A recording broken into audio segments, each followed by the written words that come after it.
Bonjour à toutes et à tous et bienvenue pour cette nouvelle émission du Sport en bref, l'actualité sportive revisitée avec moi et aujourd'hui mes chroniqueurs. On a l'habitude de les voir de plus en plus. Quentin, bonjour. Salut Clément, salut Lucas. En forme, la Coupe Davis c'est bientôt et si le tennis arrive à sa fin. C'est pas mal et c'est à Bercy en plus, c'est chez nous donc on regarde tous les jours. Également Lucas à côté de moi, salut Lucas.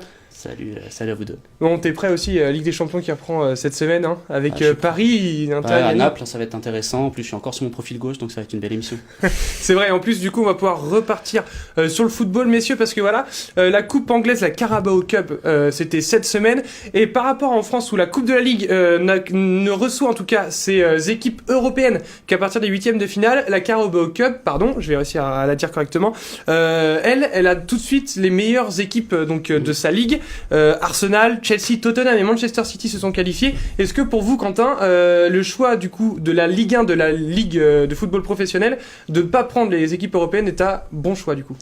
Je pense que pour les Ligue 1 c'est un bon choix parce que là, comme vous l'avez dit, c'est Chelsea, c'est Tottenham, c'est Arsenal, c'est des équipes qui ont une profondeur de banc. Ils peuvent se permettre du coup d'aligner des plus petits joueurs, de faire jouer des jeunes. City hier, bon, on va en reparler après, mais c'est un jeune qui a marqué. Arsenal aussi, Chelsea, il y a eu du temps de jeu par exemple pour Fabregas qu'on voit plus. Ça permet à des joueurs de jouer qui ne jouent pas normalement. Donc je pense que c'est plutôt une bonne idée. Après, les joueurs seront fatigants en fin d'année, mais bon, c'est le prix à payer. Mais pour vous, c'est vraiment au niveau des joueurs, Lucas aussi, qu'on peut pas forcément le faire en France? Bah oui, forcément. Quand on regarde City hier soir, on a Fabien Delph, John Stone qui joue pas forcément tout le temps, qui est titulaire. On a des joueurs, on a une profondeur de banc. Ils ont environ 35 joueurs professionnels City, comparé à une équipe comme je sais pas le Stade Rennais par exemple qui doit avoir 22-23 joueurs qui peuvent jouer à toute la saison. Je trouve que c'est la bonne solution. Maintenant, le problème c'est que pouvoir gagner une compétition en gagnant seulement 3 matchs, je trouve que c'est assez déséquilibré. On voit Paris gagne la Coupe de la Ligue depuis 4-5 ans maintenant, mais il gagne que 3 matchs au final. Alors qu'une équipe comme, je sais pas, on va dire Montpellier par exemple, qui est éliminé du coup, mais qui aurait pu par exemple la gagner, ils ont commencé en 32e, donc ils ont 6 à 7 matchs. Donc je trouve que le mérite, il est un peu bafoué sur cette Coupe de la Ligue quand même. On va revenir, messieurs, du coup on va rester sur le football français avec un match extrêmement attendu. Le Paris Saint-Germain affronte le LOSC, premier contre le deuxième ce soir donc à 20h45.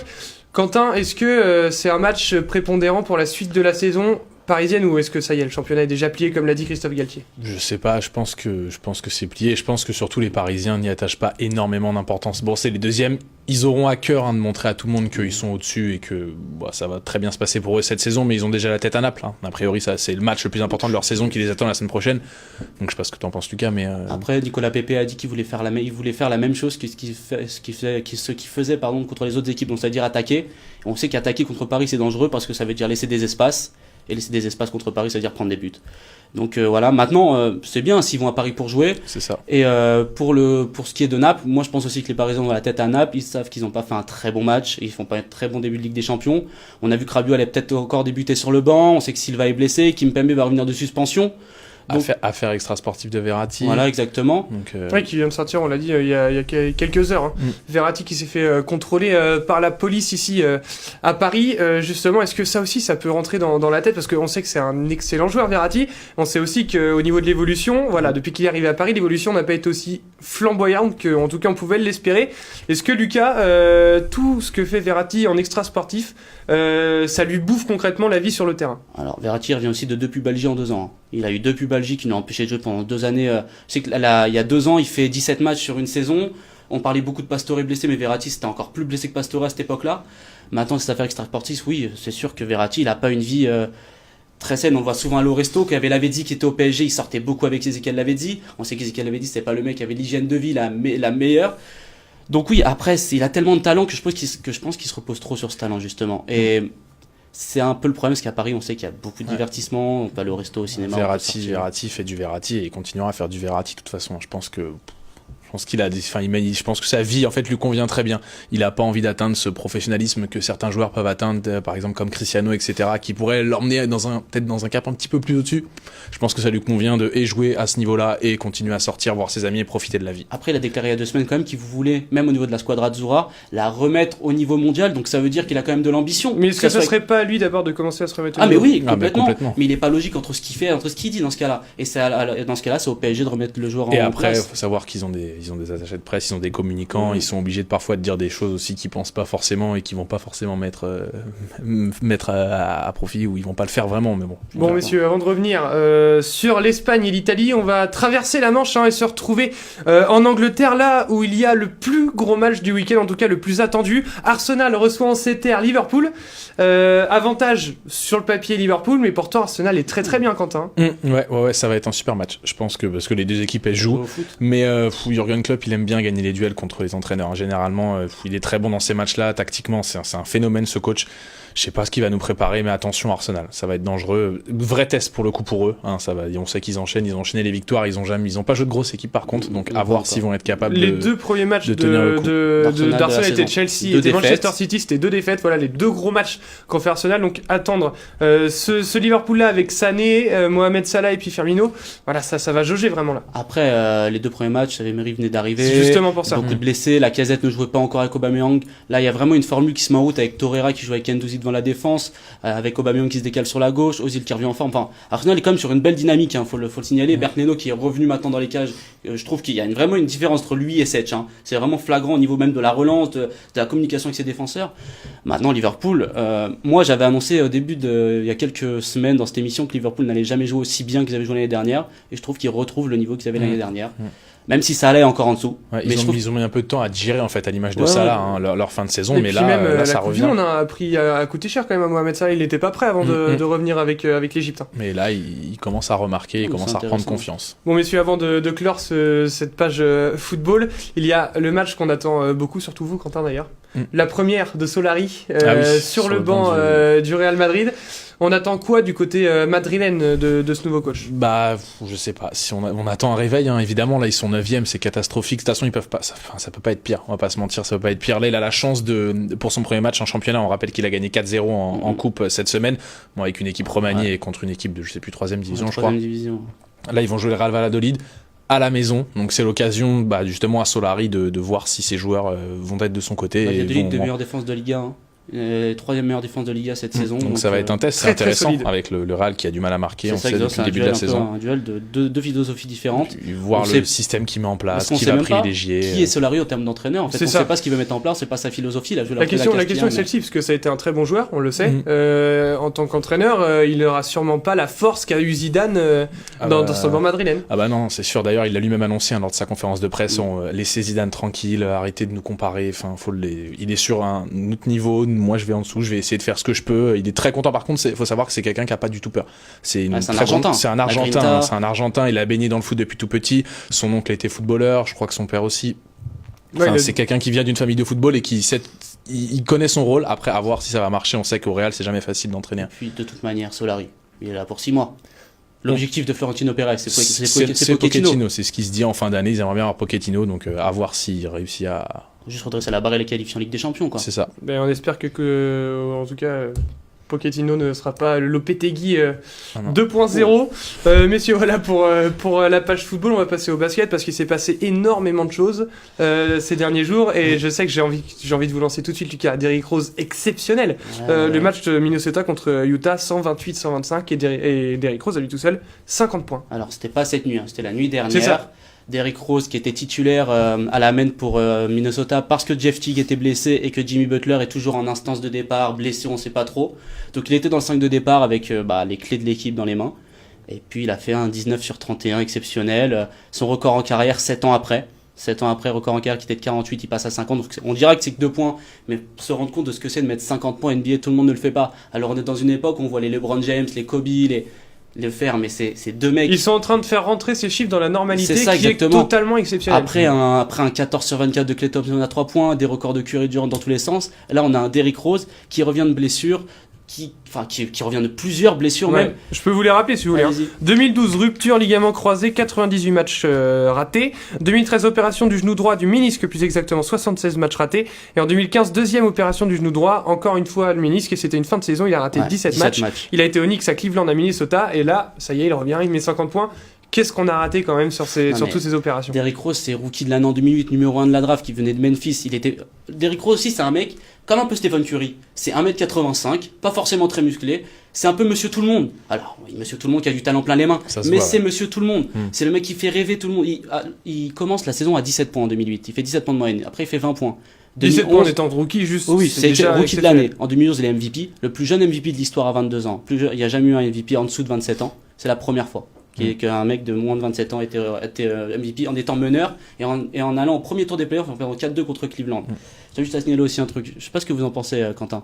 Cleveland, l'année dernière, avait Derrick Rose. Ouais. S'ils avaient fait confiance à Derrick Rose, est-ce qu'ils auraient pu aller plus loin? Est-ce qu'ils lui ont jamais fait confiance? Non. Je sais il a pas. joué 17 matchs. Je sais pas, est-ce qu'il était en forme? Je sais pas. Moi j'ai l'impression que ça fait 3 ans que Derrick Rose on le laisse de côté et que de temps en temps il met 20 points, on dit oh c'est un beau retour, dommage quel gâchis. Et pour le coup là cette année il fait un bon début de saison et... Pour vous c'est un énième remake? Non, je sais pas possible.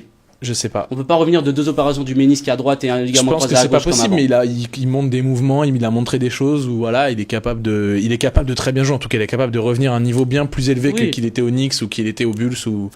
Derrick Rose, c'est un joueur qui joue beaucoup sur l'impact physique quand il arrive dans la ligue. Du moment où il s'est fait les ligaments, il a totalement changé son jeu. Là, il met 6-7 tirs à 3 points dans le match. Quand il arrive à NBA, il avait 0 shoot, Derrick Rose. Il a développé ce shoot-là du moment où il s'est fait les ligaments. Il savait qu'il allait pas pouvoir continuer toute sa carrière comme ça, et on l'a vu par la suite. Il se blesse au genou parce qu'il a un jeu qui est basé sur le physique. Mais en tout cas, c'était un très beau moment de basket. C'est l'émotion à la fin du match. Magnifique. Le coup de sifflet est sifflé. Tous les joueurs de l'équipe viennent lui faire un câlin. Il est tout de suite en larmes. Ensuite, il est en larmes pendant 5 minutes. Le public, il crie MVP.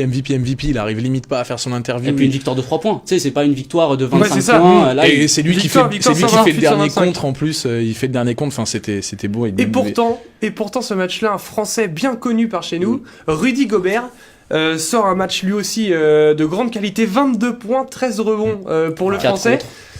Continue. Justement, alors, est-ce que ça amène pas encore de la grandeur en plus de la part de Derrick Rose d'avoir fait ça? C'est sûr.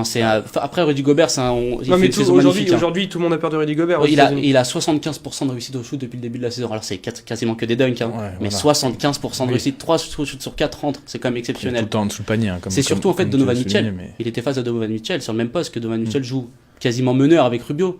Et on sait que de Mitchell, c'est un peu un Rose 2.0 au niveau de l'intensité physique.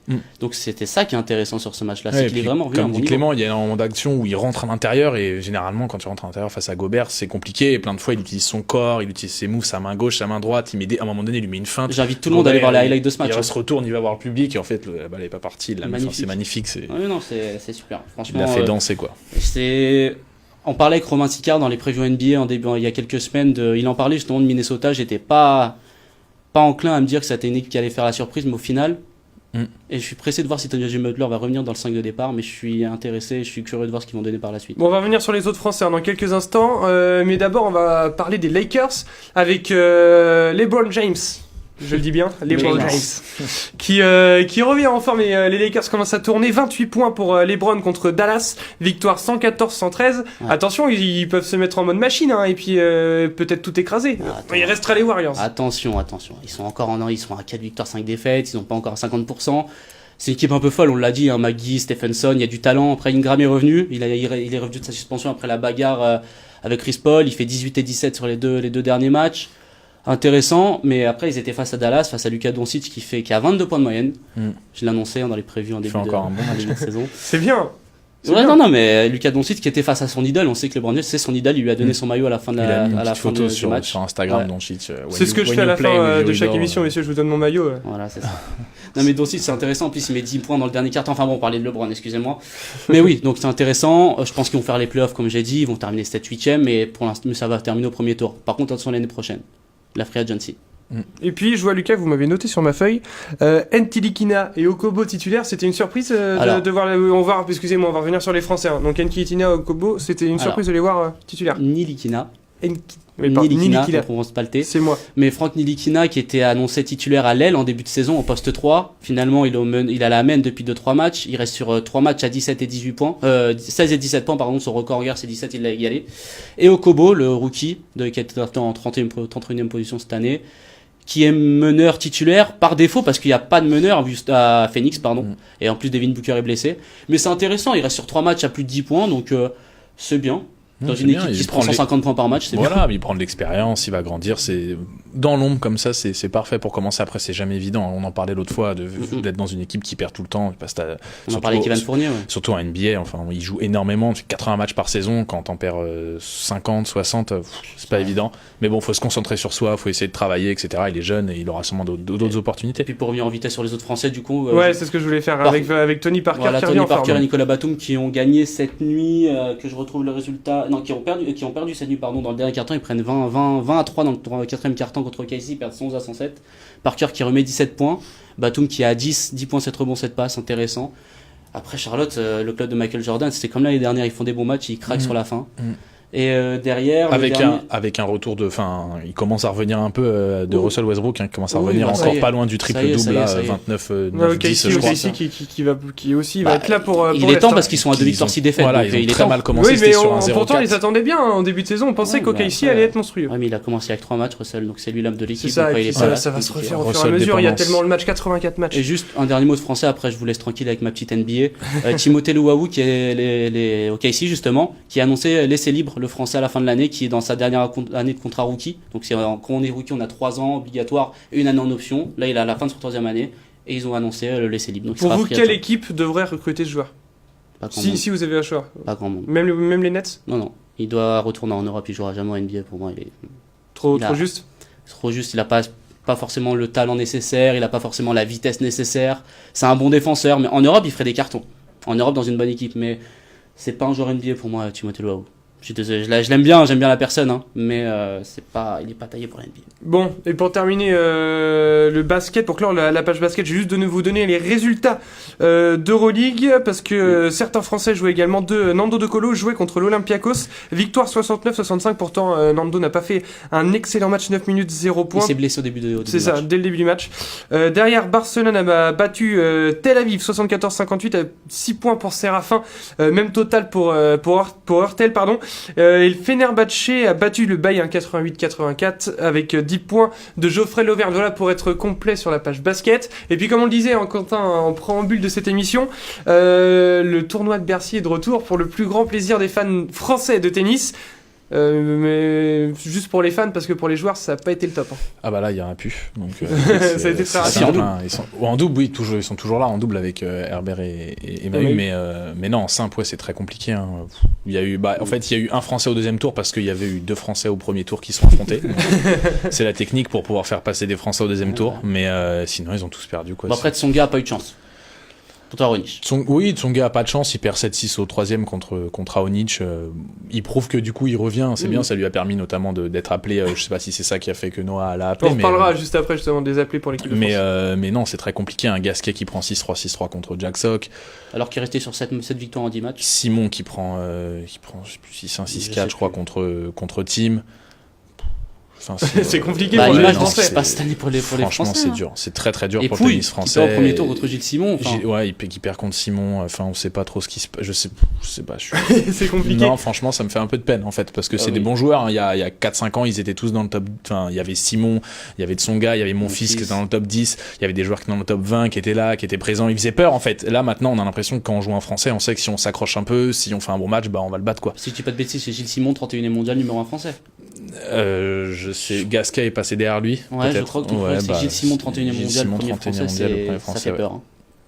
Qui lui, pour le coup, Gilles Simon, c'est le seul qui peut avoir une satisfaction avec Hugo Humbert évidemment, mais quand on parle des gros, qui peut être satisfait de sa saison, parce qu'il a commencé 60, 65. Alors j'ai envie de rebondir sur Gilles 30e. Simon, parce que Gilles Simon n'a pas été appelé par Yannick Noah pour faire l'équipe de France pour la finale contre la Croatie. C'est une surprise quand même, parce qu'on voyait un Simon en forme, on s'est dit qu'il pouvait être là, même que sur le papier ça devait presque être lui qui devait mener cette équipe, avec quand même les victoires qui s'enchaînaient. Donc je vais vous dire juste l'équipe appelée: Wilfried Tsonga, Jérémy Chardy, Lucas Pouille, Nicolas Mahut, Pierre Hugerbert et Richard Gasquet. Donc pas de père, ni de Simon, ni de mon fils. Mon fils, on s'y attendait. Il avait dit qu'il avait été arrêté. Ni de Beneteau. Ni de Beneteau, ni de Julien Beneteau également. Bon après ça c'était un peu plus. Non mais c'est vrai, il faut le souligner parce on pouvait s'attendre à ce qu'il le sélectionne une dernière fois, mais bon, c'est pas. Et donc, est-ce que cette équipe-là, est-ce que cette équipe-là vous semble cohérente? Bah moi oui, personnellement, pour revenir sur par exemple Gilles Simon il le prend pas parce que c'est de la terre battue, tout simplement. Gilles Simon sur terre battue, lui c'est un joueur qui prend tôt, c'est un joueur qui distribue, c'est un joueur qui se déplace pas très bien sur terre, il sert vraiment très doucement, donc sur terre battue, Gilles Simon il aurait eu rien à faire.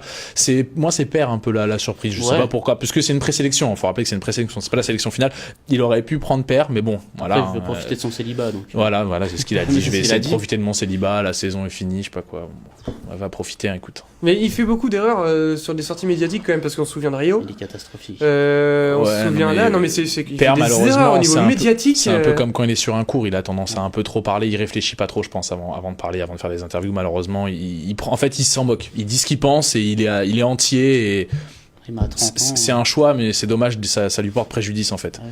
Après, c'est bien que, pour revenir sur la sélection, c'est bien que Noah ait appelé Tsonga. Moi, je suis content parce que je pense que si Tsonga revient, quand Tsonga est au top, c'est le plus fort en France. Sur un match, il peut le aller chercher Silic et.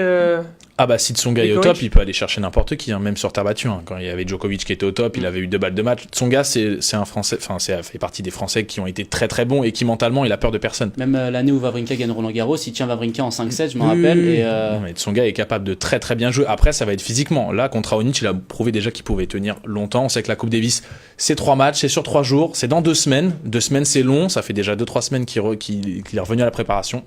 On sait pas, pourquoi pas. Moi, je trouve ça dommage, Bercy, pour revenir juste sur ça, que les Français, c'est un peu une vitrine. En 2-3 semaines avant la Coupe Davis, Bercy, on va se montrer. Et au final, pas de Français. Et bizarrement, il y en a un qui tire son épingle du jeu, c'est Jack Sock. Ouais. Justement, on va revenir, messieurs, sur Jack Sock, qui joue contre Team aujourd'hui. À l'heure où je vous parle, c'est pas encore fait pour nous. Est-ce que Team, ça devrait passer contre Jack Sock quand même, logiquement? Je pense, j'ai vu qu'au début du match, c'est Sock qui avait fait le break en premier, il menait, mais Team est revenu. Et vu le match d'hier de Team face à Koric, justement, prochain adversaire de la France en finale de Coupe Davis, très très solide. L'Autrichien, il a été très bon. Je pense qu'il va battre Sock, mais Sock, il essaye de sauver sa saison. On sait qu'au tennis, les points, c'est par rapport à ceux de l'année dernière. C'est par rapport au tournoi. Donc, si on était en finale à un tournoi et que l'année d'après, on perd en quart ou en huitième, on perd des points. On perd des points. Donc, c'est logique. Sock, il va sortir en quart, il va perdre beaucoup de points, il va finir top 50, top 60. Saison catastrophique de Sock. Il a une histoire particulière. Donc, on en parlait tout à l'heure en amont de l'émission. 7 matchs gagnés cette année sur le tournoi ATP. Pas un seul tournoi, pas 2 victoires de suite de l'année. Il est 23e mondial, mais s'il se fait éliminer aujourd'hui, il peut retomber à la 50e. Alors que s'il gagne le tournoi, il peut rester dans les 20. C'est pour un joueur qui a gagné 7 matchs dans l'année et être dans les 20 premiers mondiaux. Je trouve sur le système, il y a une petite faille dans ce système-là parce que il a gagné 7 matchs, donc 9 maintenant avec les 2 matchs gagnés à Bercy. 9 matchs dans la saison, il est resté dans les 20 mondiaux. 12 premiers tours, il perd 12 fois au premier tour sur 24 tournois. Ça laisse un peu perplexe sur la règle, mais bon. Bon, messieurs, pour clore cette émission et parler une dernière fois de tennis, le retour encore une fois du maître ici à Paris. Federer est en grande forme et pourquoi pas aller arracher ce tournoi de Paris-Bercy. Je sais, Quentin, ça vous fait plaisir de le revoir en forme, Roger. Oui, c'est clair, ça me fait plaisir de le voir en forme, ça fait plaisir à tout le monde parce que c'est Federer, on sait que dans pas longtemps, malheureusement, ça va être fini. Il va peut-être faire 1 an, peut-être 2. Est-ce qu'il ira jusqu'à 39 ans? Je suis pas sûr. Après, on sait que c'est un amoureux du sport, c'est un amoureux de la compétition, c'est ce qu'il fait vivre depuis qu'il est tout petit, il adore ça. Mais là, par contre, pour Bercy, ça va être dur. C'est son 3e tournoi d'affilée là. Parce que il a enchaîné les 3 derniers tournois. Il a fait Bâle et juste avant, il était à Shanghai. Shanghai, Bâle et Bercy. Il a dit que c'était la première fois de la saison qu'il enchaînait 3 tournois. Et il le faisait parce que c'était Paris et qu'il adorait ce tournoi et que c'était le dernier. Et après, il y a les Masters de Londres, donc fallait pas s'arrêter. Mais là, il joue Nishikori. Et Nishikori est en grande forme. Très gros match hier contre Kevin Anderson. Il le bat 6-4, 6-4 ou 6-4, 7-5, je crois, je sais plus. 2-0 en tout cas. 2-0, ça va être dangereux pour Federer, c'est pas fait. Et puis, s'il gagne Nishikori, derrière, c'est Djoko. Ouais, lui, il est pas d'accord pour laisser son titre. Ouais. Non, je crois pas qu'il va Pas à vouloir son laisser. titre d'il y a 2 Non ans. mais oui, il a l'habitude de venir gagner quand même à Bercy. Bon voilà messieurs, juste pour terminer cette émission, pour être le plus complet possible, la Ligue des Champions de handball reprend ce week-end. Le HBC Nantes jouera contre Zagreb. Victoire importante pour Nantes contre le 4e de sa poule A. Dans la même poule, eh bien, le PSG va recevoir Szeged. Ça sera dimanche à 17h. On reparlera, je vais vous dire pourquoi c'est important que ce soit dimanche à 17h. Et puis Montpellier n'a pas le choix de gagner, cette fois c'est à Christianstad, là-bas, donc en Allemagne, 7e contre le 8e. Autant vous dire que Montpellier doit absolument l'emporter s'il veut avoir un mince espoir en tout cas de se qualifier pour la suite de la compétition qu'il a remportée l'année dernière. Voilà, surprise du côté de Montpellier. Merci Quentin d'avoir été là cet après-midi. Merci à vous deux. Et puis merci C'est un Lucas. plaisir. Pareil, merci. Et puis on se retrouve très bientôt finalement parce qu'on se retrouve dès dimanche. Voilà pourquoi c'était important ce match à 17h, parce qu'on sera également au stade Pierre de Coubertin avec Adrien Paquet qui sera au téléphone avec nous pour nous raconter ce qui se passe lors de ce match de Ligue des Champions, donc entre Paris et Szeged. Ça sera sur Dynamique Radio de 18h à 20h. C'est maintenant, ça va devenir une habitude pour vous aussi. C'est du live, c'est juste pour vous parce que le sport ne s'arrête jamais. Nous non plus, nous n'arrêterons pas. À la semaine prochaine.